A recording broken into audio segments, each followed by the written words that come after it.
ஒதுக்குவத அப்போ எக்ஸிஸ்டிங் ஸ்ட்ரக்சரை மாடிஃபை பண்ணணும்ல. இடம் எங்கே இருக்குது? கட்டும்போதே பிளான் பண்ணி இதை கட்டியிருந்தால் சரியாக போயிருக்கும்ல சார். தமிழ்நாடு முழுக்க அந்த டாஸ்மாக் நிர்வாகம் பாட்டில் வித்துட்டு ரிட்டர்ன் வாங்குறப்ப 10 ரூபாயை கொடுத்துருங்க அப்படின்னு சொல்லிட்டு ஒரு உத்தரவு பிறப்பிச்சிருந்தாங்க. இதற்கு நேற்று திருச்சியில் அந்த டாஸ்மாக் ஊழியர்கள் போராட்டம் நடத்திருக்காங்க. சார் இது ஒரு நல்ல ஸ்கீம் தானே சார்? எதுக்கு சார் போராட்டம் நடத்தணும்? முதலில் மலைப்பகுதிகளில் உள்ள சுற்றுலா தலங்களில் இருந்து இது தொடங்கியது. அங்கே என்ன ஆகுதுன்னா, போய் இயற்கையாக உட்காந்து மரத்துக்கு நடுவில் குச்சா நல்லா இருக்கும்னு சொல்லிட்டு, அப்படி தானேப்பா என்று போய் உட்காந்து குடிச்சிட்டு அங்கேயே பாட்டில் போதையான பிறகு அப்புறம் என்ன இருக்குது, அங்கேயே பாட்டில் போட்டு உடச்சிட்டு போயிடுறாங்க. இந்த மிருகங்கள்லாம் யானைகள்லாம் கடுமையான யானை பாதத்தில் குத்துச்சுன்னா அதுக்கு போய் என்ன ஆன்டிசெப்டிக்காக போட்டோம். ஸோ நிறைய சிக்கலாகுதுன்னு சொல்லிட்டு மலைப்பகுதிகளில் இந்த திட்டத்தை அறிமுகப்படுத்துகிறார்கள். அது சும்மா அறிமுகப்படுத்தினா பாட்டிலெலாம் கரெக்டாக போடுங்கப்பான்னு சொன்னால் அவனும் கேட்க மாட்டான்னு சொல்லிட்டு, நீ பாட்டில் திருப்பி கொடுத்தா உனக்கு 10 ரூபா தரேன் என்று சொல்லுங்கள் அப்படின்ட்டு உத்தரவு போட்ட உடனே அதுக்கப்புறம் நீதிமன்றம் சஜஸ்ட் பண்ணிச்சா என்னன்றது எனக்கு சரியாக நினைவில்லை. இதை ஏன் தமிழ்நாடு முழுக்க நீங்கள் செயல்படுத்தக்கூடாதுன்னு நீதிமன்றம் தான் சஜஸ்ட் பண்ணாங்க. உடனே டாஸ்மாக் நிர்வாகம் பிரமாதம் பண்ணிடலாமே என்று பண்ணிட்டாங்க. ரைட்டா? டாஸ்மாக் கடைக்கு போயிருக்கியா? லோக்கல் கடைக்கு போயிருக்கு சார். எப்படி இருக்கும்? எவ்வளோ பெருசு இருக்கும்? சின்னதாக சார் இருக்கும். ஒரு அதிகபட்சம் 10, 20, 10, 30 இப்படி தான் இருக்கும். இந்த மால்ஸில் இருக்க எலைட் இல்லை, எலைட் நல்லா குழுன்னு ஏசி போட்டு ஜம்முன்னு வச்சுருப்பாங்க. இது எவ்வளோ சைஸ் இருக்குன்னு பார்த்துருக்கேன். அந்த நைட்டு ஒரு 9:45 போயிருக்கா கடைக்கு? போயிருக்கேன். அந்த நேரத்தில் கவுண்டரில் எப்படி இருக்கும்? க்ரௌடு கூட்டமாக இருக்கும். அங்கே 2 பேர் தான் இருப்பாங்க இல்லையா? இவங்களால் அந்த சேல்ஸ் நேரத்தில் பாட்டில் வாங்கி வைக்க முடியுமா? அந்த கடையோட சைஸை சொன்ன நீ பாட்டில் வாங்கி எங்கே வைப்பாங்க? கடை பார்த்துருக்கல, இப்படி அடிக்கிருக்கும் கேஸு பார்த்துருக்கியா? இங்கிட்டு இவ்வளோ உயரம் இருக்கும், இங்கிட்டு இவ்வளோ உயரம் இருக்கும், டப்பாவுக்கு நடுவில் நின்றுருப்பாங்க 2 பேர் பார்த்துருக்கியா? இல்லை சார், வரவங்களுக்கு அவங்க பாட்டில் எடுத்து கொடுப்பாங்களா இல்லை பாட்டில் வாங்கி வாங்கி வச்சு? எக்ஸாக்ட்லி.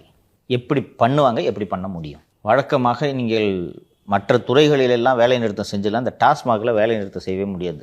மற்ற எல்லா துறைகளிலும் விடுமுறை வேண்டும் என்று போராட்டம் நடத்துவார்கள். டாஸ்மாகில் விடுமுறை வேண்டாம் என்று தான் கோரிக்கை வைப்பார்கள். என்னென்னா 10 ரூபா போச்சு வருமானம். இப்போ தான் ஏதோ கொஞ்சம் அந்த பில்லு வந்ததுனால, டிஜிட்டல் பில்லு வந்ததுனால கண்ட்ரோல் ஆகிருக்குன்னு நினைக்கிறேன். அந்த ஊழியர்களுக்கு வருமானமே அதுதான். நம்ம நிறைய பேசியிருக்கோம். எங்களுக்கு மாத சம்பளம் 12,000. 12,000 சம்பளத்தில் வாழ முடியுமாப்பா? 2 பிள்ளைங்களை வச்சுக்கிட்டு 10,000 12,000 சம்பளம் கொடுத்துட்ருக்கீங்க, அப்புறம் 10 ரூபா தான் வாங்குவான். ஸோ அது நடந்து கொண்டு இருக்கிறது. ஸோ அவர்கள் திருச்சி மாவட்டத்தில் கடைகளை அடைத்து நேற்று வேலை நிறுத்தத்தில் ஈடுபட்டிருக்கிறார்கள். என்னென்னா இது ஒரு ஜென்யூன் கிரீவன்ஸ். சரி, இந்த பாட்டில் வாங்குறதை நிறுத்திடலாமான்னு கேட்டால் நீதிமன்ற உத்தரவு உங்களுக்கு ஒரு வழி இல்லை, பண்ணலாம். இதையும் அவுட் சோர்ஸ் பண்ணக்கூடாது. பாட்டில் ஒரு நல்ல வியாபாரம் இல்லையா? அட்டைக்கு ஏலம் விட்றீங்கல்ல, டாஸ்மாகில் அந்த மது வரக்கூடிய அந்த அட்டை பெட்டிகளை மாதந்தோறும் அல்லது 3 மாதத்துக்கு ஒரு முறை ஏலம் விடுகிறீங்கள, அதில் பார்த்துருக்கியா? அட்டைப்பெட்டி அடிக்க வச்சுருப்பாங்க, பார்த்துருக்கியா? ஏலம் விடுவாங்க. ஏலம் விட்றாங்கல்ல, அது மாதிரி பாட்டில் ஏலம் விட்டு போங்க. இது இப்போ தான் இந்த பாட்டில் இது வருது. இதுக்கு முன்னாடி இந்த பாட்டிலாம் என்ன ஆகும்? வேற ஒருத்தர் யாராவது புறக்கி கொண்டு போய் இடக்கல்ல போடும். பார் நடத்துகிறவர் எடுத்துப்பார். அங்கே பாரில் உட்காந்து குடிக்கிறாங்களா? 2 ஆப்பாயில் சொல்லுனே அப்படின்னு சொல்லிட்டு குடிக்கிறாங்களா? அப்போ அங்கே பாட்டில் வச்சுட்டு போகிறல, அதெல்லாம் அந்த பார் உரிமையாளருக்கு, பார் நடத்துபவருக்கு சொந்தம். அதுக்கு பதிலாக இந்த பாட்டில் ரோட்டில் விட்டேறிக்கு பதிலாக இப்படி கலெக்ட் பண்ணுங்கன்னு சொல்லி ஒரு கவர்மெண்ட் ஒரு ஸ்கீம் கொண்டு வந்திருக்கு. இதை ஏன் அவுட் சோர்ஸ் பண்ணக்கூடாதுன்னு நான் கேட்குறேன். நீ கொடுக்குற 10,000 சம்பளத்துக்கு எவ்வளோ வேலையா பார்ப்பான் அவன்? எல்லாருக்கும் காலில் இந்த நீண்ட நேரம் நிற்பவர்களுக்கு வரும்ல ஒரு நோய், வெரிகோஸ். அந்த நோய் பலருக்கு வருது. 8 மணி நின்று உட்கார முடியுமா? மற்ற இடத்துல மாதிரி ஒரு அசந்து உட்காரலாம். நீ ஜவுளி கடையில் வேலை செஞ்சால் கூட கூட்டம் இல்லாத இடத்துல ஸ்டூலை கீழே போட்டு உட்காந்துக்கலாம். இங்கே உட்கார முடியுமா? இப்போதான் வந்துகிட்டே இருக்காங்களே, அந்த இடத்துல எங்கே உட்காருவேன்? ஒரு சில கடைகள் பெருசாக அமைஞ்சிடும், பெரும்பாலான கடைகள் 10க்கு 10, 10க்கு 20, அதில் ஃபுல்லாக ஸ்டாக்கு. பாட்டில் வாங்கி எங்கேயா வைப்பாவன்? மனுஷன் தானேப்பா அவன், உங்கள் ஊழியன் தானேப்பா. சம்பளமாவது உயர்த்தி கொடுக்கணும். அதுக்கெல்லாம் வாய்ப்பே கிடையாது. உங்களுக்கு அதிகமான வருவாயை ஈட்டி தருபவன் அந்த துறையின் தொழிலாளி தான். தமிழ்நாட்டில் வேறு எந்த துறையையும் விட நேரடியாக உங்களுக்கு லம்பாக அமௌண்ட்டை வாங்கி வசூல் பண்ணி தர்றது அந்த துறையின் ஊழியன் தான். அவனை நல்லா வச்சுக்கிறீங்களா நீங்கள்? இதில் கூடுதலாக அவன் மேலே பணிச்சுமையை சுமத்துறீங்க. சரி, இப்போ இந்த அடிஷ்னல் ஒர்க்கு கொடுக்குறீங்களே, எக்ஸ்ட்ராவாக அவனுக்கு ஏதாவது அமௌண்ட் தரீங்களா? ஸோ திருச்சி மாவட்டத்தில் வேலை நிறுத்தம் நடைபெற்றிருக்கிறது. இந்த அரசாங்கத்திற்கு அடுத்தடுத்து வர இருக்கக்கூடிய சிக்கல்களுக்கெல்லாம் ஒரு இண்டிகேஷன் தான் இது. இன்றைக்கி ஒரு மாவட்டத்தில் சக்ஸஸ்ஃபுல்லாக நடத்தி காமிச்சிட்டாங்க. எல்லாரும் சேர்ந்து உங்களுக்கு தான் என் வேலைப்பளு அதிகரிக்கும், தமிழ்நாடு பூரா பண்ணலான்ட்டு நிறுத்தினாங்கன்னா என்ன ஆச்சு? ஒரு நாளைக்கு டாஸ்மாகுக்கு போறவனோட எண்ணிக்கை 1 கோடி. ஏற்கனவே மகளிருக்கு கொடுத்துக்கிட்டு இருக்க 1000 ரூபாயை கூட கொடுக்க முடியாது போல. இவங்க புதுசா கொடுக்கணும்னு பிளான் பண்ணிட்டு இருக்காங்க. ஒரு நாள் அடிச்சாங்கன்னா ரெவன்யூ எவ்வளோ ஹியூஜ் லாஸ் இருக்கும் தெரியுமா? இது ஒன்றாச்சா ஜனவரி மாதம் என்று நினைக்கிறேன். ஜனவரி 6 சார். ஜனவரி 6 ஜாக்டோ ஜியோ வேலை நிறுத்தம். டைமிங் பத்தியா? அரசு ஊழியர்கள்ல சார் தேர்தல் ஆயத்த பணிகள் உச்சகட்டத்தில் இருக்கும். ஆல்மோஸ்ட் கூட்டணிகள்லாம் முடிவாயிருக்கும்னு நினைக்கிறேன். அதெல்லாம் முடிவாயிட்டு இருக்கும். நான் சொல்கிறது ஆயத்த பணிகள்னு நான் சொல்கிறது election commission related works. Ballot box check பண்ணுறது, ஃபைனல் ரிவிஷன் லிஸ்ட்டு அந்த ஜனவரி எண்டில் தான் வரும்னு நினைக்கிறேன். அந்த வேலை இருக்கும். எப்படி இருக்கும்? இல்லாத பணத்தை கொடுக்குடுனா எப்படி கொடுப்பாங்க? நீ தானே வாக்குறுதி கொடுத்த? எல்லா கோரிக்கையும் நிறைவேற்றுறேன்னு சொன்னீங்களா இல்லையா? வாயில் சொன்னால் நம்ப மாட்டாங்கன்னு சொல்லிட்டு எழுதி கொடுத்தீங்களா?